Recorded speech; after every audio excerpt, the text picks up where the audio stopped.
Jésus s'en alla avec ses disciples dans les villages voisins de Césarée de Philippe. Il leur posa en chemin cette question.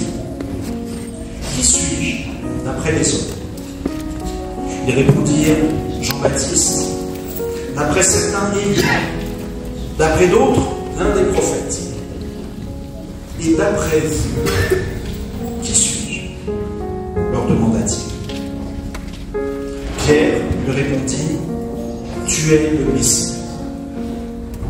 Jésus leur recommanda sévèrement de n'en parler à personne.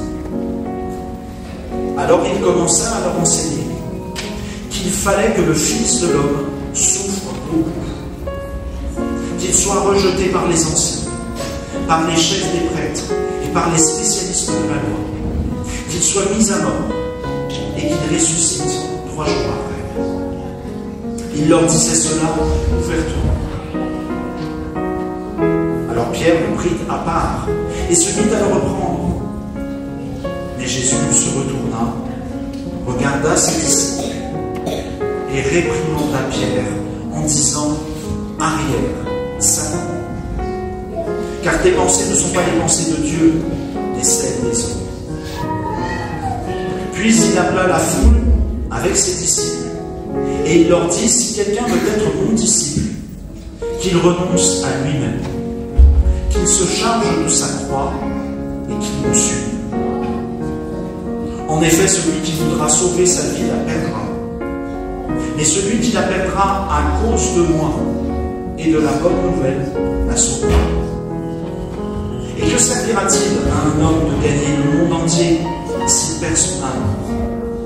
Que donnera un homme en échange de son âme? En effet, celui qui aura honte de moi et de mes paroles au milieu de cette génération adultère et pécheresse, le Fils de l'homme aura aussi honte de lui quand il viendra dans la gloire de son Père avec les saints anges. Seigneur, rejoins-nous. Fais-nous marcher à ta suite et sanctifie-nous par la vérité. Ta parole est la vérité. Amen. Alors, comme vous l'avez vu, frères et sœurs, nous venons de célébrer 2 baptêmes. D'un certain point de vue, on peut dire qu'un baptême, c'est presque comme passer le diplôme du bac. Lorsqu'on passe un concours ou un examen, et qu'on a le bonheur de réussir, on obtient un diplôme qui atteste que l'épreuve a été franchie avec succès, et il n'y a plus à y revenir. Il y a même des personnes qui affichent le diplôme, les mecs souffert, et puis c'est important pour eux d'avoir marqué ça. C'est pareil avec les tournois sportifs. Je ne sais pas si vous avez entendu parler, mais en ce moment, il y a les Jeux Olympiques. C'est un truc qui est passé relativement inaperçu. Et quand même, c'est important de se leur dire ça. Parce que, vous savez, quand il y a ces épreuves-là, les 3 premiers qui arrivent à la fin de l'épreuve, ils ont chacun une médaille. Quelque chose qui va attester de la chose. Et puis, quand ils sont grands sportifs, ben, ils en ont 1, ils en ont 2, ils en ont 3, ils en ont plein de médailles. Et on ça remplit des buffets entiers sur eux, avec des coupes et des choses comme ça. Personne ne peut remettre en question le gain qui a été effectué, la victoire. Dans la vie chrétienne, le baptême, ça fonctionne en fait presque de la même manière. Nous avons ce matin baptisé Elina et Maëlie. Il y a quelques photos qui ont dû être prises. On ne devrait pas quand même. Il y avait un peu de monde pour soutenir, comme dans un stade pour faire... Et puis surtout, nous allons à la fin du culte signer le registre paroissial, on s'est rappelé de ça tout à l'heure, qui va donc vraiment attester que cet événement a bel et bien eu lieu ici, ce jour. Et quand ces 2 demoiselles seront un peu plus grandes, si besoin s'en fait sentir, on pourra même produire une attestation de baptême. Le document écrit qui va bien, pour dire que tout ça s'est bien passé ici. Mais il y a quand même, bien sûr, une grande différence entre le baptême et le bac ou un concours sportif. c'est qu'un baptême, ça n'est pas simplement un examen, une épreuve qui sanctionne une performance ou une réussite. C'est avant toute autre chose l'attestation de l'amour de Dieu et l'expression de la foi de celles et ceux qui ont reçu cet amour. On est donc en face de réalités qui sont relationnelles. Et comme toutes les réalités relationnelles, elles peuvent évoluer. De notre côté, en tout cas.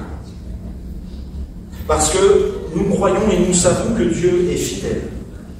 Et que l'amour que nous avons exprimé en son nom à ces deux jeunes filles demeurera, lui, toujours. Quant à leur foi, quant à la foi de leurs parrains et marraines, quant à notre foi à tous ici rassemblés, personne, en fait, ne peut donner une garantie que cette relation avec Dieu restera solide, même qu'elle s'approfondira. Bref, la question, en fait, n'est pas réglée une fois pour toutes. Le baptême a beau avoir eu lieu, la vie, elle, continue. Et avec ces évolutions dans nos émotions, dans nos parcours de vie, qui font que notre relation avec Dieu peut bouger.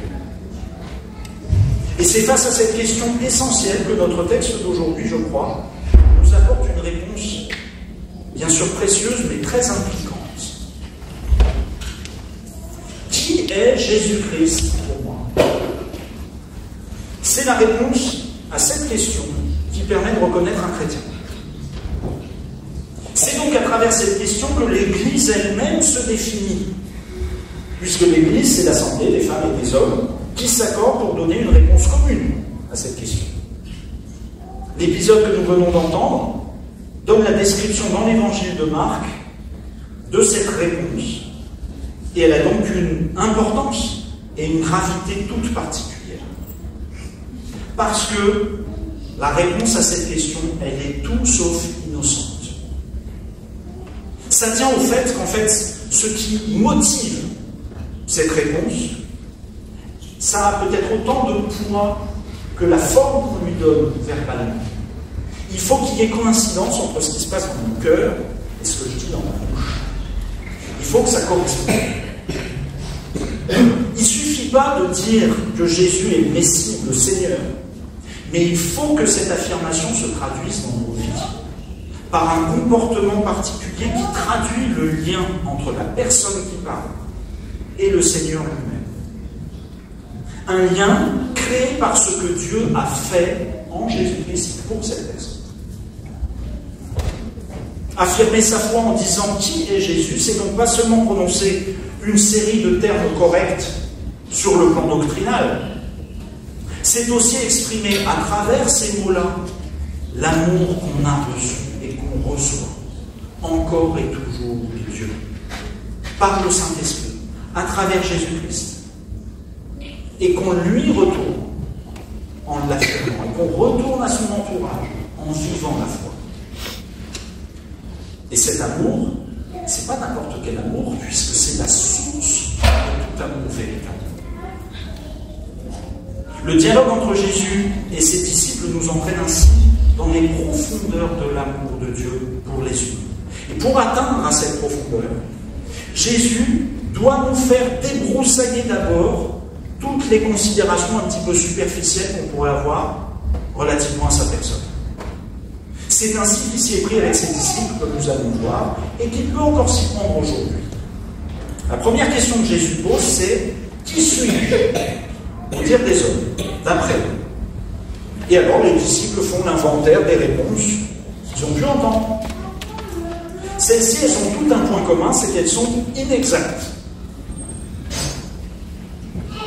Elles font état de suppositions liées à des connaissances religieuses plus ou moins solides, partagées par une partie de la population, parfois des croyances qui tiennent à peine debout, pour certaines. Jésus, ayant été baptisé par Jean le Baptiste, comment penser qu'il s'agirait de Jean le Baptiste, revenu après sa mort? Il y a seul Hérode, qui n'a jamais vu Jésus, qui pouvait croire un truc pareil. Parce que c'était celui qui avait fait couper la tête à Jean-Baptiste, et se dit, oh là là, il est revenu pour se venger. Mais tous ceux qui ont déjà croisé Jésus, comment penser ça? Comment penser que ça pouvait être le prophète Élie? Si les gens avaient vraiment cru que Jésus était Élie, par exemple, ils auraient dû davantage se mobiliser autour de lui, parce que le retour d'Élie, eh ben, ça devait être l'annonce de la venue du Messie. Donc normalement, on se bouge un petit peu dans ces cas. De nos jours, il y a encore plein de gens qui ont leur manière à eux de considérer Jésus. Ainsi, on peut parler de lui comme d'un leader spirituel ou philosophique, un maître de sagesse, vachement chouette, qui nous aide à mener une vie super cool, en développant notre être intérieur. Mais que finalement, après tout, si on prend un petit peu de l'enseignement de Bouddha aussi, puis un petit peu de Platon, et puis un petit peu d'autres choses, on va bricoler notre petit truc à nous, et puis ça va bien aller.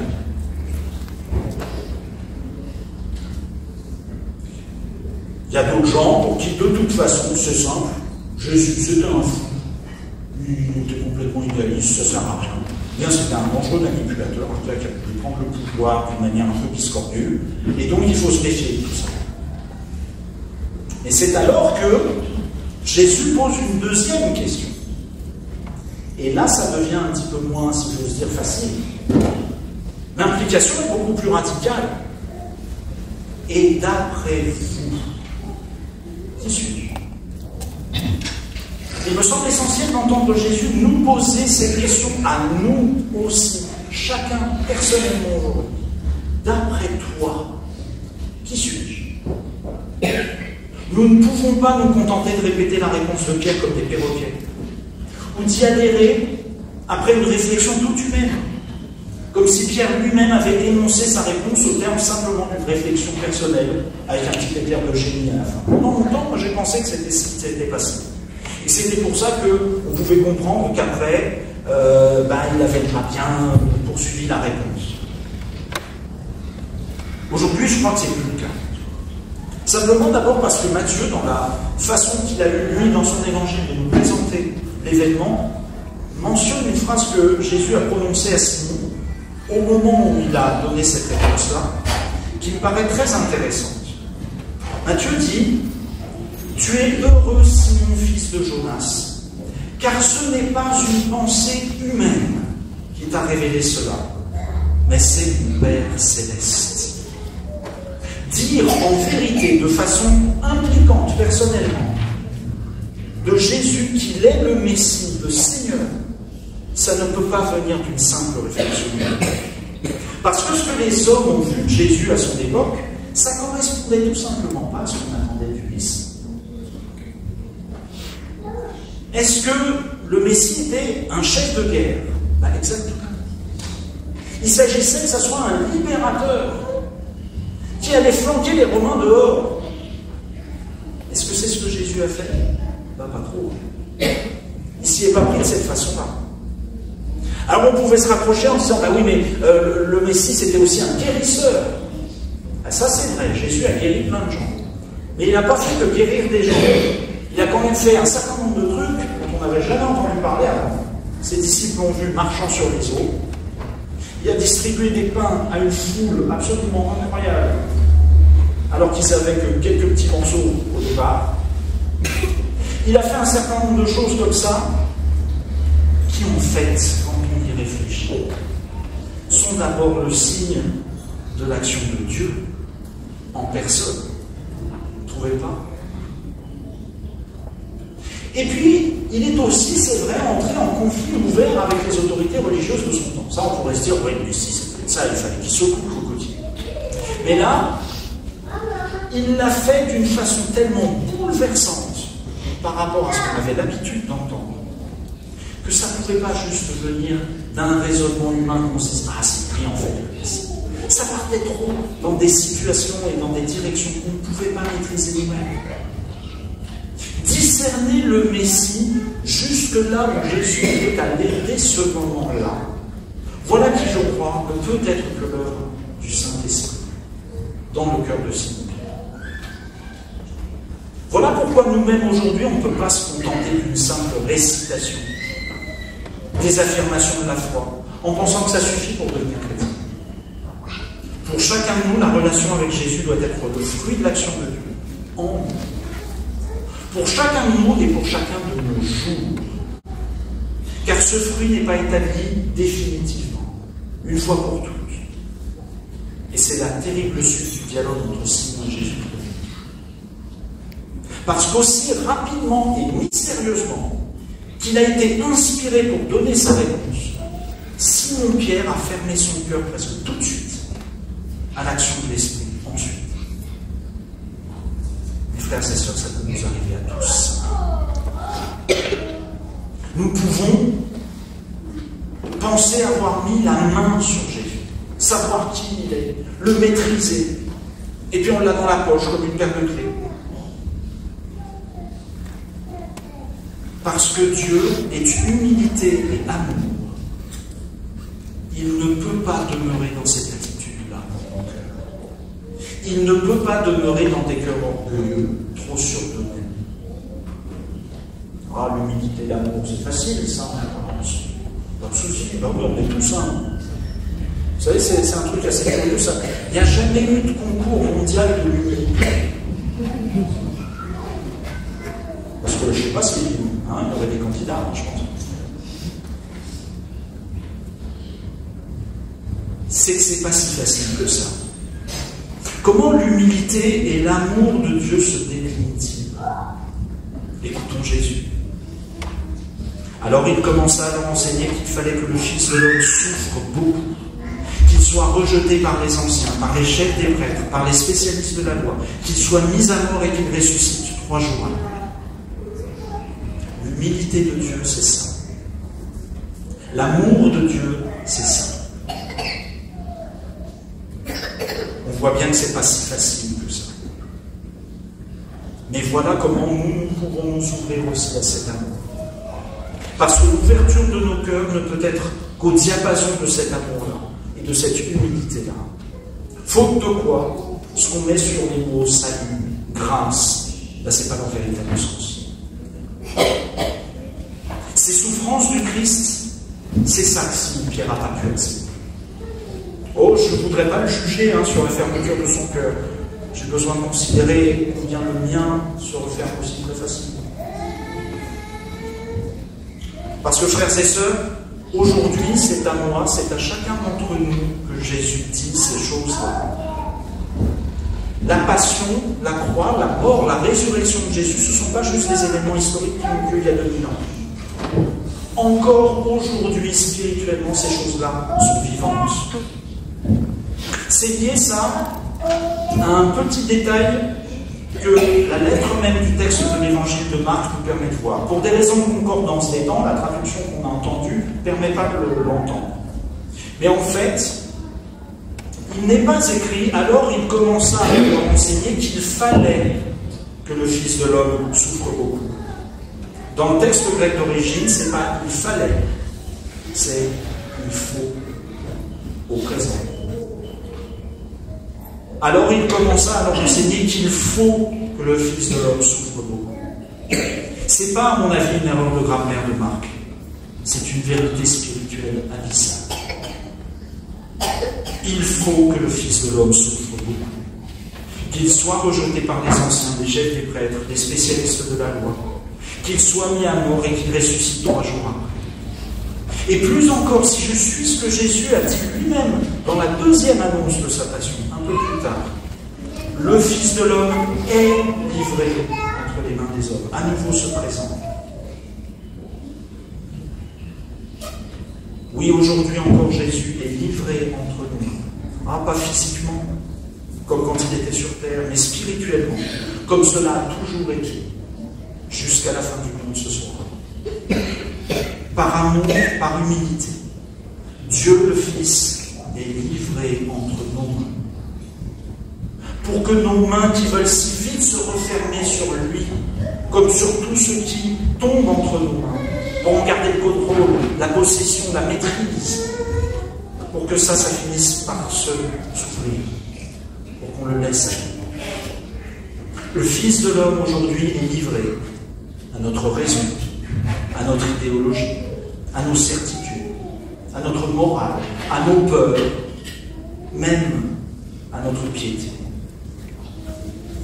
Il est livré par amour et par humilité, pour aucune autre raison que notre salut. Il faut que ce soit comme ça, frères et sœurs, parce qu'il n'y a pas d'autre moyen, étant donné que notre orgueil, qui n'est qu'un mauvais amour de nous-mêmes, nous ferme sinon. Il faut que notre orgueil soit cassé, pour que ça s'ouvre, et que le Seigneur vienne nous. Alors en entendant cela, je peux imaginer qu'il y a peut-être des personnes dans l'auditoire là qui sont révoltées, qui trouvent que c'est trop, c'est affreux. C'est pas possible un truc pareil. Ça a ulcéré Simon Pierre. Alors pourquoi de nos jours ça passerait comme une pierre tout ça? D'autant plus que Marc dit que Jésus l'a dit sans prendre de gants, il leur disait cela ouvertement. Quand on veut devenir disciple de Jésus, il y a toujours un moment où il faut passer par ça. Et où il faut assumer cette chose-là. Et regarder si on est prêt à tenir le choc. En quelque sorte, il y a toujours un moment où nous devons entendre Jésus nous dire « Tu veux avoir avec moi seulement une relation basée sur une certaine idée que tu as à mon sujet, sur ce que tu crois être notre lien, mais dont tu serais le maître. Ok. Voici le bois, voici le marteau. Ce ne sont pas seulement des outils pour te construire une idole à mon image. C'est aussi comme ça que tu vas me crucifier. » Il y a donc toujours un moment où ça nous révolte, où on ne peut plus accepter que ce soit lui le maître. Nous, on voudrait toujours maîtriser les choses. Alors on finit par trouver cela cruel, morbide, irrationnel. Ce moment arrive quand notre seule nature humaine reprend le contrôle et que l'Esprit de Dieu nous quitte, comme une colombe s'enfuit parce qu'on a fait trop de bruit. Ce moment est arrivé pour Simon Pierre tout de suite après les paroles de Jésus. Pauvre Simon, qui ne s'aperçoit pas qu'à ne compter que sur lui-même, c'est lui qui accueille alors le démon en lui. Arrière ça. Car tes pensées ne sont pas les pensées de Dieu, mais celles des hommes. Et alors Jésus montre comment aller tout au fond de notre relation avec lui. Comment casser cet orgueil. Si quelqu'un veut être un disciple, qu'il renonce à lui-même, qu'il se charge de sa croix et qu'il me suive. Renoncer, se charger de sa croix. C'est-à-dire en fait, regarder ce qui en nous entraîne du côté de la réaction de Pierre et de toutes les réactions qui nous font nous détourner de Jésus. Regardez l'impossibilité effective qui est la nôtre de le suivre. Nous ne pouvons pas y arriver par nous-mêmes. Mais le problème, c'est pas que nous n'y arrivons pas. Le problème, c'est d'accepter que nous ne pouvons pas le faire. C'est ça, renoncer à soi. Je ne suis pas tout puissant. Je ne suis pas le maître. Les parents de Mélina et Maëline ne sont pas les plus puissants. Mélina et Maëline, elles sont fragiles. Alors prenons notre croix tous ensemble. Nous avons chacun la nôtre. Cette diversité n'est pas un problème. Mais prenons vraiment chacun notre croix. Avançons sur le chemin en portant notre croix. À quoi ce chemin aboutit-il? Quand on porte une croix, frères et sœurs, on va où? Au lieu où on va être crucifié. Il faut aller là sur cette voie. Il faut aller regarder ça, dans la pleine conscience de tout le poids de notre péché. Suivons ce chemin de croix. Et nous nous apercevrons alors que Jésus vient porter cette croix avec nous. Et au bout du chemin, c'est lui qui est crucifié à notre place. Et il est ressuscité pour nous dire que désormais, le pardon de Dieu nous est donné. La vie de Dieu nous est offerte. La joie de Dieu nous est promise. N'ayons pas honte de ce message. Annonçons-le avec joie. Jésus n'aura pas honte de nous.